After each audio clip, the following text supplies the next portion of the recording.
Welcome to episode 3 of the QPR series. Last episode, we started scoring more goals and found lots of success moving up the table, making sure promotion is a guarantee. In today's episode, I'm going to start off by simming some games all the way to maybe the 15th past playing Bristol City. So let's go ahead and sim.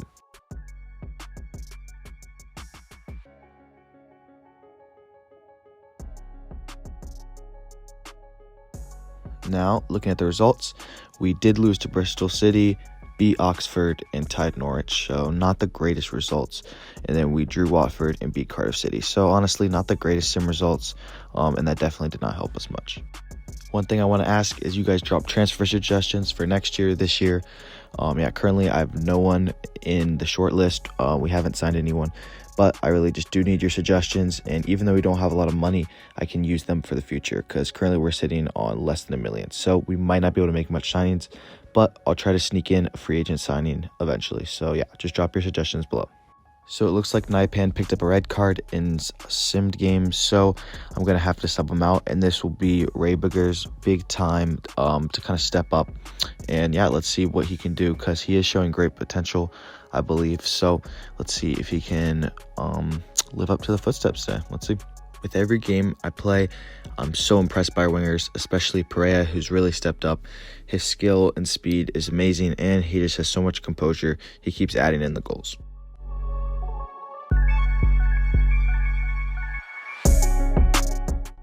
And our new number 10 for the day did very well, playing this beautiful through ball to Pereira, who ultimately had a good shot, didn't score, but Diakon scored off the bench. We also found continued success off corners, with Orman continuing to score goals again and again, and continuing to do a flip again.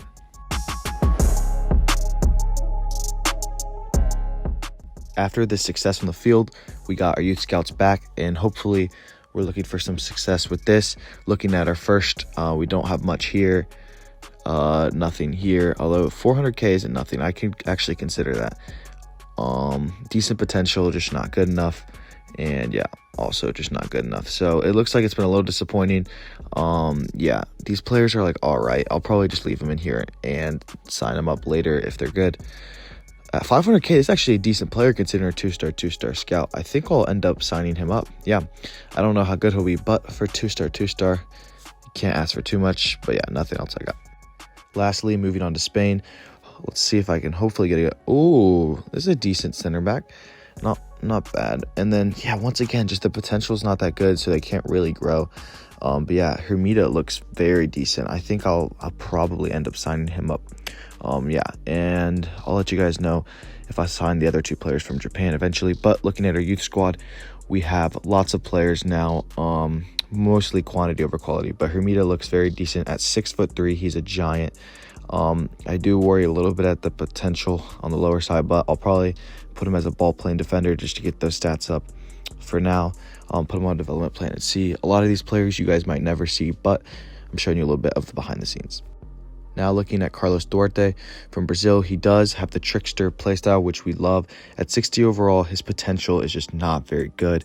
I doubt he'll make it to our first team, but he is a half-decent player, and I'll probably convert him to play winger. I was going to see maybe if he could be a fullback since that's what we searched for, but I don't think he'll fit there. But yeah, this is a somewhat successful academy so far. I am hoping for one more really good player. We just haven't found that yet. So yeah, after all this progress, the transfer window is now open. However, we don't have much money at all, but we could be making a free agent signing. And looking at the transfer hub, I have 2 free agents I scouted, and so yeah, let's look into it. First off, we have Aaron Gunnarsson from Iceland, who I believe is the captain. He's got 2 play styles. He is 35 and his pace isn't good, but I think he could be a good option off the bench potentially, just for the experience, especially with such a young team. And then yeah, I do have Nagy, who's the high-rated player, who's a left mid but can also play left back. Has the slide tackle play style, and we know that's one of our weakest positions. So I think I'm going to go for him and see if I can get a good deal on it. If the price is right, I think this would be a great signing, just because I feel like especially the modern day fullback really needs to be able to go forward. So I think if we can just train him to be a left back and get those defensive attributes a little bit, yeah, I only signed him for 2 years because he is 31.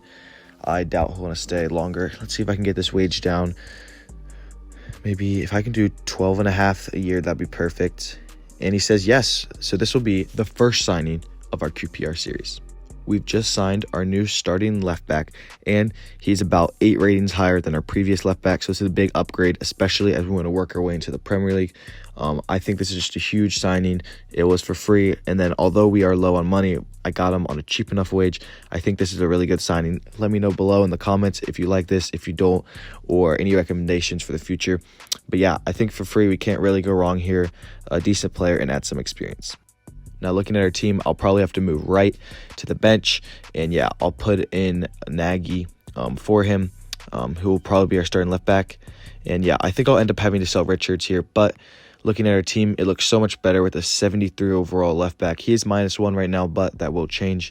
And I think I already have my fullbacks on wing back roles, so he'll be going forward a lot more. And then yeah, I think Richards here, I just don't see the need for 3 left backs, so I think I will try to sell him to raise funds, but I'll let you guys know about that.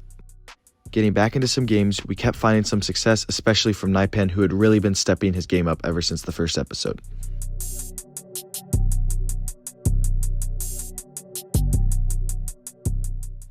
He added a couple of goals when they mattered and converted his penalty nicely.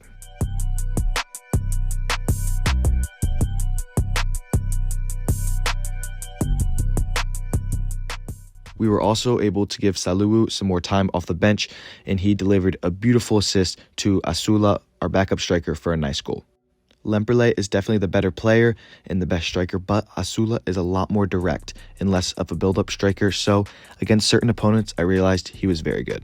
And Saluwu showed his playmaking abilities, giving yet another beautiful cross, and Asula smashed in the header for a second goal. Our new signing looked great too, as he was taken out, but he kept going, and his pace was evident on the wing, even giving good crosses in and making dangerous plays. Definitely a good signing.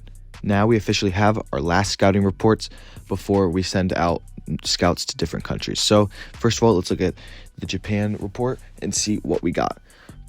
Shimizu, I don't know. I think I'm going to sign him and we'll just see. The rest of these players don't look great. I'll be rejecting them. Yeah, a little disappointed in this project. I thought I'd get a little bit better. Honestly, our scouts aren't great, but it's been pretty disappointing overall. Like, none of these players are good at all. I'm just rejecting them like this. Like, when your potential 69 and your overall is like 40, like, there's no use in you. And yeah, our Brazil scout has gotten us absolutely nothing, so I don't think I'll sign any of these players up either. Hopefully we can get a little bit of luck with our last scout in Spain, but doesn't look like it. I don't think I'll be signing these. Actually, Dominguez looks decent. I'll sign him up. But yeah, other than that, I will be sending these scouts out soon. I'll be looking at your comments. But yeah, checking out our youth academy. Yeah, these players don't look great. Shimizu, I don't think will end up making it to the first team. Just not good enough potential. But as always, I'll put him on development plan, see how he develops. And worst case scenario, we just sell him and make some money, because our club definitely needs the finances. So yeah, deep line playmaker, I'll put him on for now. And then Dominguez, I'll put on a holding midfielder plan. And yeah, we'll just see how they develop. I doubt either of them will make it to the first team. But yeah, there's definitely a decent academy here. We have some players that do have decent potential. But yeah, a little underwhelming so far. And yeah, after this, I did test my luck against a Premier League team, and we lost 2-0, which honestly isn't that bad considering the opposition, and it gives me a little bit of hope because there were some glimpses of great play against the Premier League side. However, as I went to send out some more youth scouts to some of the suggestions you guys had, like India, Pakistan, Bangladesh, I went to send a scout, but I realized we didn't even have enough funds to really start multiple plans, let alone one. So I don't think we'll be doing that anytime soon. Let me know if there's any way we could get some more money to start these missions again. We were not able to sell any of our players. We had 1 or 2 on the transfer list that we weren't going to use to try to raise funds, but as transfer deadline day is done, none of them sold. I'm going to go ahead and sim some more games to end this episode. I'll probably sim all the way to the 27th plus Blackburn, but yeah. As I've played more, I feel like We're a promotion side, but probably playoffs, so it's going to be tough. And I also think our team would struggle a lot in the Premier League. So I'm really interested to see what your guys' suggestions are in order for us to, 1, get promoted, but 2, survive the Premier League once we do. But yeah, it looks like decent results, 2 wins, a loss, and a draw. I can't complain too much compared to our past sim luck. So that should help a little bit, and hopefully we move up a little. Before I call it a day, I ended up playing a couple more games, starting off with Lemperley absolutely blazing through and had a nice finish using his strength to fight off the defender. He's definitely come to life, and I think he's very underappreciated because he also facilitates, not just scores. And our keeper, well, he was as strong as ever, making amazing saves that kept us in a lot of games, honestly. I was really impressed with him, and I think he'll definitely be our keeper if we do get promoted to the Premier League, just because he's done so much for us. I have to trust him. In today's episode, we found a lot of success with great passing, and Raybiger really stepped up, getting another assist to our backup right winger, Diakon, who played really well and honestly impressed me and kind of gave me hope that our bench is a little deeper than I thought. I hope you guys enjoyed the episode. Make sure to comment below. Peace out.